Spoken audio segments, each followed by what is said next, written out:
আগবাঢ়ি যাবৰ বাবে এই সভাখন আহ্বান কৰা হৈছে আৰু সভাৰ উদ্দেশ্য ব্যাখ্যা ইমানেই। ধন্যবাদ।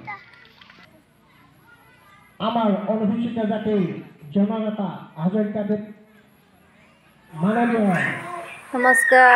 এয়া দেখিছে আমাৰ গাঁৱত কি হৈ আছে। বিটিআৰি অন্তৰ্গত হৈছে এয়া বন্ধ কৰিবৰ কাৰণে মানুহ এয়া ৰাইজ গোট খাইছে আৰু সাংবাদিকো আহিছে। এয়া দেখিছে কেমেৰা কৰি আছে আৰু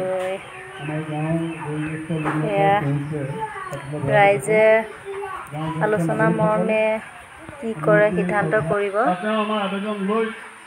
তাকে অকণমান ভিডিঅ' আপোনালোকৰ মাজলৈ আগবঢ়াই দিছোঁ। মনটো দুখ লাগি আছে বিটিআৰিৰ অন্তৰ্গত হোৱাৰ বাবে, কিন্তু এয়া আমি হ'ব নিদিওঁ। আমাৰ ৰাইজে এয়া মানি নলয়। যোৱাকালি ৰাতি আহি ঘৰ পালেহি আৰু আমিও ৰাতিপুৱা আমাৰ মুকুন্দ মই আৰু কোন আছিলে মুকুন্দ মই আমাৰ অভিজিত এনেকৈ আমি 5জন আমি ৰঞ্জিত দত্তক গৈ পেলাই আমি আবেদনখন জনালোঁ আৰু ৰঞ্জিত দত্তই নিজে দায়িত্ব লৈ পেলাই আজি DC মহোদয়ৰ লগত কথা পাতিছে।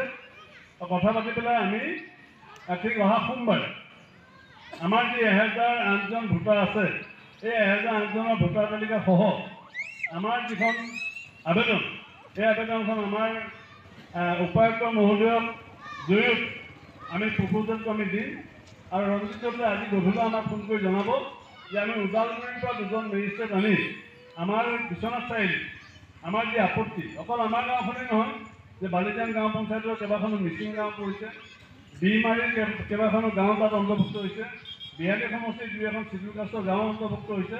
এই গোটেইবিলাক যিসকল মানুহে বিটিআৰত অন্তৰ্ভুক্ত হ'বলৈ ইচ্ছা নকৰে তেওঁলোকৰ নাম বাতিল কৰিবৰ কাৰণে এটা ব্যৱস্থা অতি সোনকালে লোৱা হ'ব বুলি আমাৰ ৰঞ্জিত দত্ত আমাৰ MP ডাঙৰীয়া আজি আমাক প্ৰতিনিধি দলটোক আস্থা প্ৰদান কৰে।